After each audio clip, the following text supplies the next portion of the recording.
Let's welcome to the stage the CEO of the Wisconsin State Fair Park, Kathleen O'Leary.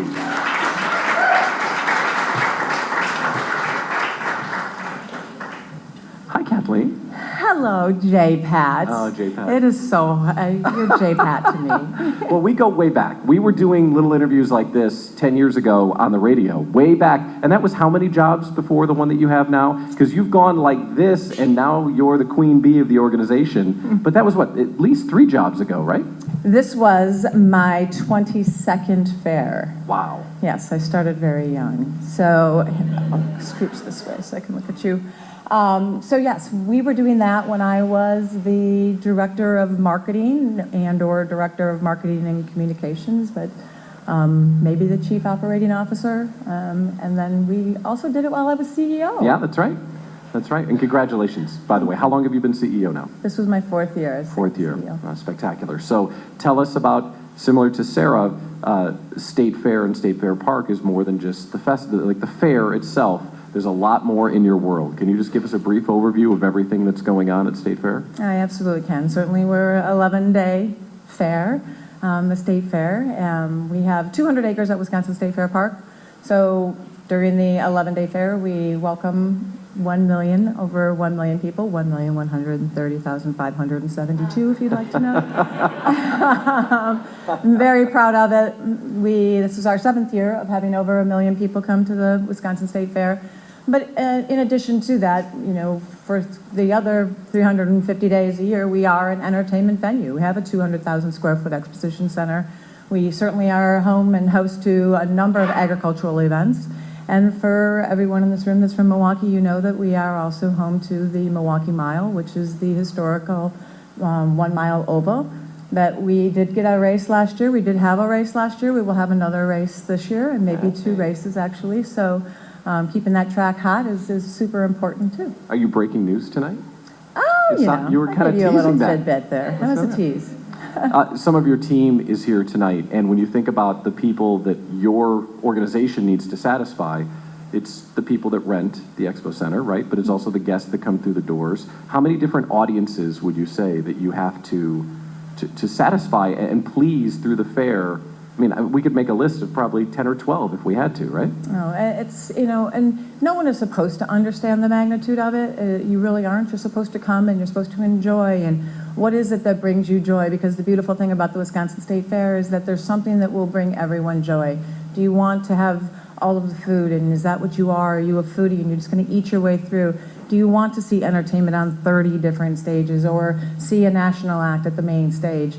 Are you really wanting to have your rural meets urban, or in this case, maybe the urban meets rural experience with our agricultural village? Are you the thrill seeker? Do you want to go and ride all the rides and, have all of your thrills in Spin City? So that's the beauty of it. But when we touch on things, people don't understand that we have 10,000 animals over the course of the 11 days. We have 178 vendors that have 178 locations that are serving, food of all different sorts, and of course 67 of them serve malt beverages. So we have, over 600 commercial exhibitors with locations all throughout the fair park. We'll have 6,000 plus kids stay in the youth center. So those are just a touch on, what the things that we're doing and the staff that, becoming the CEO was wonderful, and it was earned, and it was hard work, and I'm so humbled by it, but it's truly, I'm so honored to lead one of the most talented staffs in the fair and exposition industry.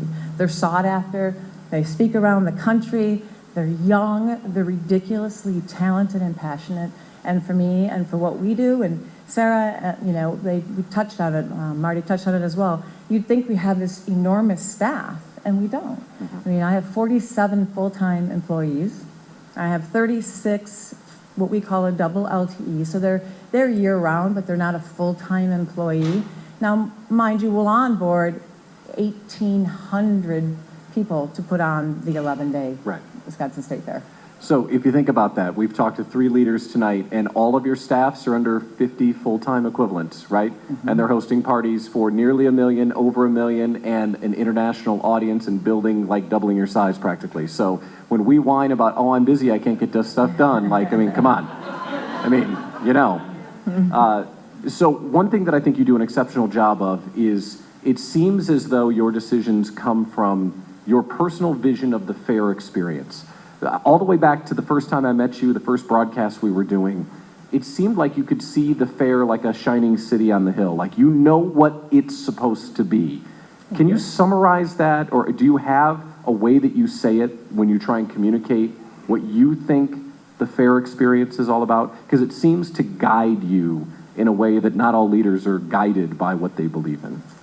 Thank you. Number one, it's because I'm ridiculously passionate about the industry. I'm passionate about the Wisconsin State Fair, but I'm really, really also about the county levels. I mean, we're proud to have 76 of them here in Wisconsin. It's magical. I mean, in my mind and through my eyes and vision of what I see, it's so all-encompassing of what it takes to put this on, and the monumental feat that it takes, and what it takes of staff, and the testament to family.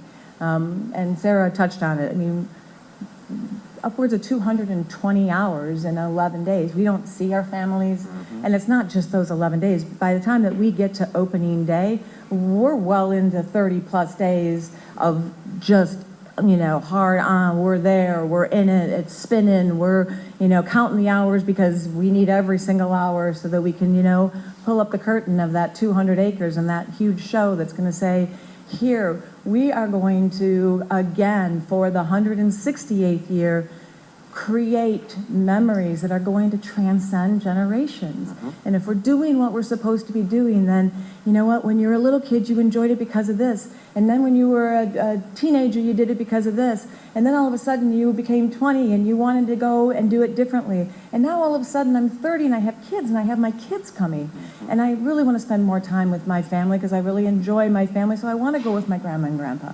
And I want to experience things that I wouldn't. I want to try my traditions, right? Maybe I have to have my Buck's Milk House 50-cent milk, right? Or I have to have my cream puff, because 450,000 of you had cream puffs, which I'm very thankful for.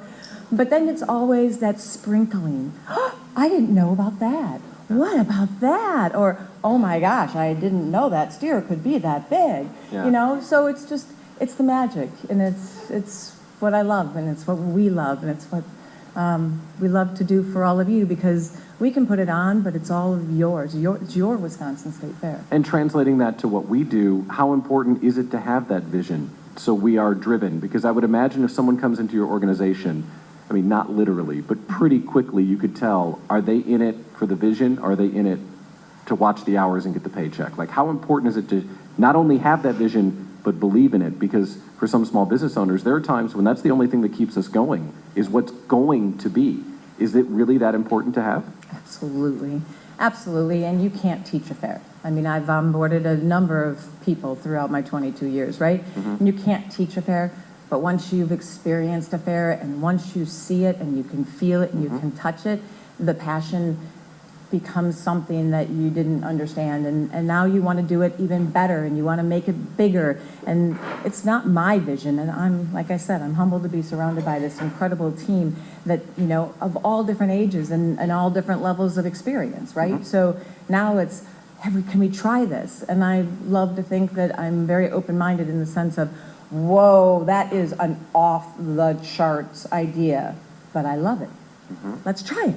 Do you guys think you can do it? And we try all the different kinds of things, and if you don't throw it against the wall, you won't know if it sticks. Can you think of a time when your vision disqualified something? Like, that's not what we do at the fair. Can you give us an example of anything that didn't pass the filter of the staff or you as far as what the fair is supposed to be?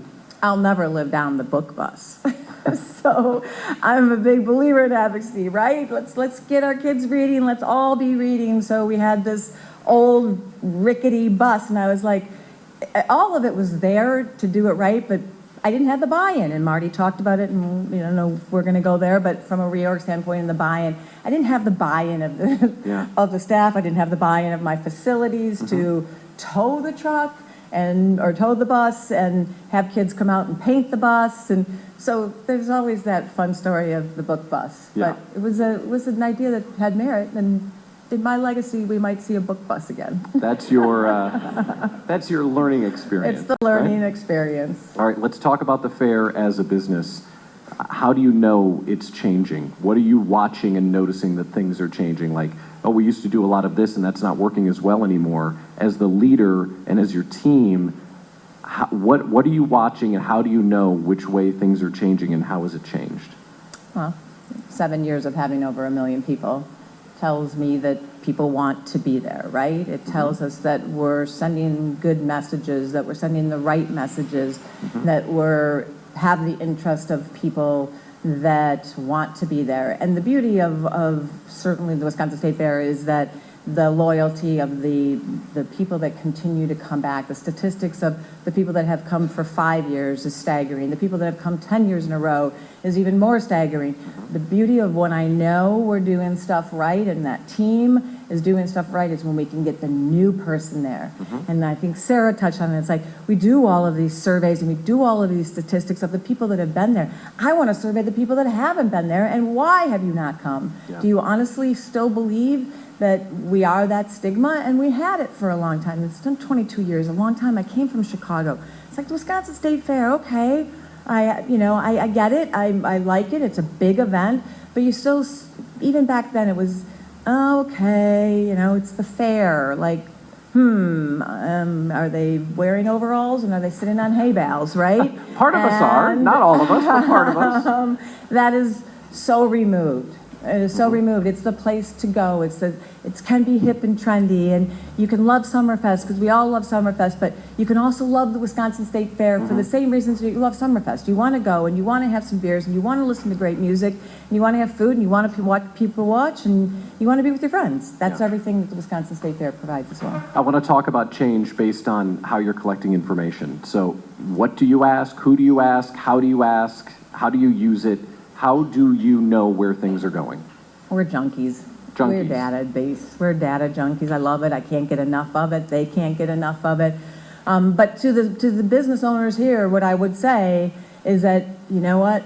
The biggest fault of anyone, whether you have a big business, a small business, whether you run a major event or whatever the case may be, if you're going to ask for the data or you're going to seek out the data, use it.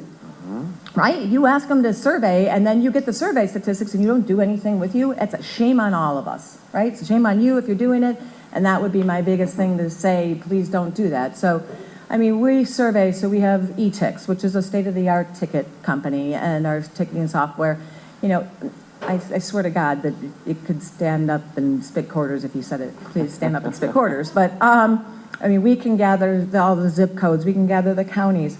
We now survey our fairgoers that come on a daily basis. So, because what we want to do is say thank you. We want to know what your experience was like, because that's ridiculously important. But more than that, we want to say thank you. Thank you for coming. Thank you for choosing. Thank you. There's a lot to do in Milwaukee. There's a lot to do in this area. Thank you for spending your money here. Thank you for spending your time here. So, and it's fresh, right? You just came off of it. So you may not see your email when you come home from the fair, but tomorrow you're going to see it. And it's going to say, thank you for coming to the Wisconsin State Fair. How was your experience? And just 4 little questions that, give us a good sense of what they liked, what they didn't like, if they didn't have an issue. And then we're following up on that. So eTix does a lot of our surveying. We'll do a big survey afterwards. MailChimp, again, for the business owners, MailChimp is our friend, right? We do so much through MailChimp. We have on-site surveys that we do, we do it about every 3rd year because now we're so advanced with the eTix, but we put it strategically in different places and it's just a touch screen, right? So it's easy and it's kind of fun and we gather data that way as well. Yeah. And that is honestly how we program. That's what we do. We listen to the voices. You tell us what you like. You tell us what caused you heartache or headaches. And those are our areas that we need to work on to improve. But look at the dichotomy. It's a vision-based organization with a high ideal that wants to be something, but it's run on data. Run on data, run on good industry knowledge. Sure. Best practices, your standards of your best practices. A lot of research. There's no better place that I can send my staff to or that I go to, because I go regularly to other fairs, right? I'm doing all kinds of competitive analysis, trust me, having a lot of fun at it, but because it's right before the event, so it's like, it's not our event, so let's go have some fun. And let's also, make sure to see what they're doing, see what Summerfest is doing. Right now, the Biggie, the Eastern Exposition is happening out in Massachusetts. That is one of the greatest fairs. Our friends at Minnesota, you know what? Twice, we have 200 acres, they have 400 acres. But we always send people up there to take a look. Very proud, again, privileged, humbled to have, we had over 12 fairs come to the Wisconsin State Fair to look at us, to see our models and what we're doing, especially with safety and security and our beautification. One of my mentors taught me that talent borrows and genius steals, right? You see something good, and you're like, we're going to do that. Thank you very much. Share ideas. You could call it that, but I'll call it stealing.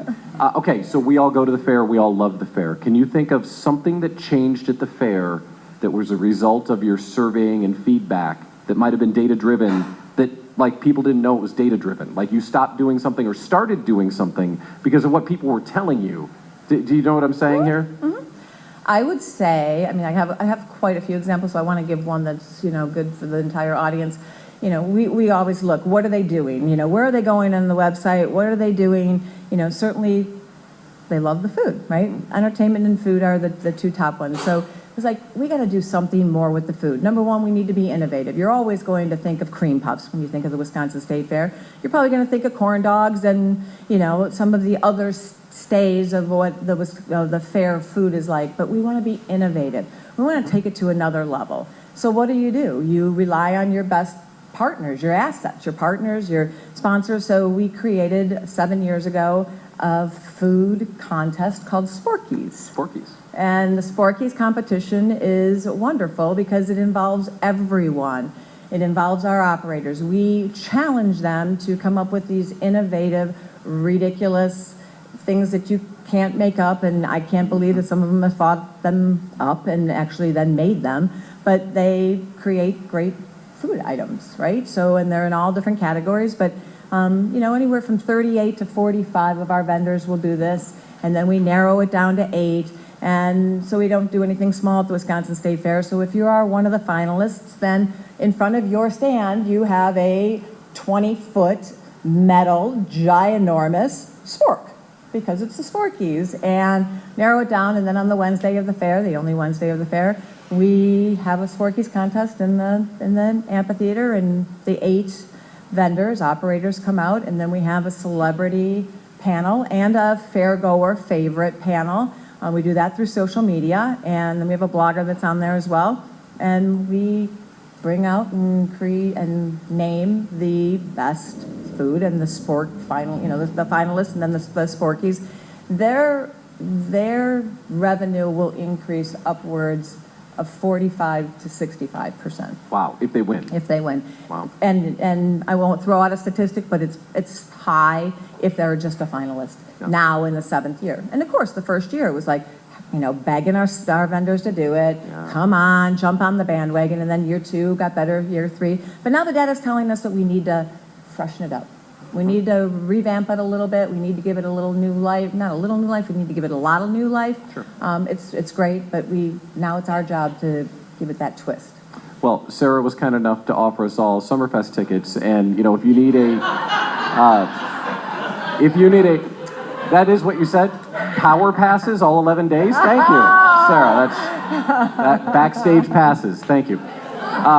But if you need like a small business owner to stand in on, being a Sporkies, I think we could liven it up, right? If we have to go up there and eat the food. We're running out of time, but I want to hit on 2 more quick things. One thing that impressed me when we talked before the show were some of your contingency plans, because this is over 1 million people that come to basically a giant backyard. So you've got to have a lot of contingency plans. So can you talk about how you think about ensuring the fair's success, because that might open some doors in the way we think about ensuring success for our businesses? Well, we're certainly weather dependent, as is Sara. And we need to be thinking about that because we can cross every T and dot every I, and then it will rain for a number of days. Or worst case, and people don't know this, so this is your little tidbit and takeaway, is heat is our nemesis. The absolute nemesis. The rain is not so much for us, a little more for Sara, but not so much for us because we have, a 200,000 square foot exposition center. We have virtually 20 acres of places that you can go if it should be raining, right? But the heat is the hard one. So we have what we call hip pocket promotions. We're ready, we're prepared. Have we had our 4th day of heat? Do we need to do something? That promotion is already in place and is ready to, we're ready to pull it right there. Certainly from a weather insurance standpoint, we need to have it. You have these acts, they're, our stage is on the Milwaukee Mile in, the aluminum monstrosity of the Milwaukee Mile grandstand. I mean, that's aluminum. If we are 13 miles, out of ground strikes, we're evacuating and we're not playing games. And at least on my seat, while I'm the leader, I don't play any games. We have an emergency command post that we are monitoring at all times. I have a 24/7 command post with my police and jurisdictions from the 4 different municipalities surrounding us. We take it very serious, so from that standpoint, it's monitored all the time. Safety is first, but weather insurance helps the cause when we're having a great act and we're watching the fierce storms come in. Yeah. I'm not sure what you're taking away, but one of the things I'm going to take away is planning for failure. That's a real thing because a lot of us are good at planning on if things go well and how will we handle the capacity, or boy, I'm going to grow to be this, but what if I don't and what will I do about it? And having contingency plans when things don't go well is something that no one wants to have those conversations. Like, oh wow, what if I only had 10 people here tonight? Well, what would I do? You're like, I didn't do that. I should have. Thank you. Lesson learned. But I think it's something we can all take away as a contingency plan, something that we can use. So again, we have time for just like 1 or 2 more questions, real quick. Someone that had a vision, owns a vision of what this organization should be, and now has risen all the way to the top to lead that organization. What kind of advice would you give us to help us accomplish our vision? Like, what can you attribute success, or how can you share something about what it took to get to where you are? Take care of your assets, and that is your people. Whether you have 1 person or you have, in my case, 48 and the 37 LTEs and the 1,800, it doesn't matter, what part of the organization they're in. What I've learned and what I've lived and what I believe in and my testament to who I am and how I manage and my leadership, you take care of everyone because it takes everyone to make it happen. And my assets are awesome. That's great. I think we'll leave it there. That's beautiful. Kathleen O'Leary, Wisconsin State Fair CEO. Thank you. Thank you. Thank you. It's 1 small step for man, 1 giant leap for mankind.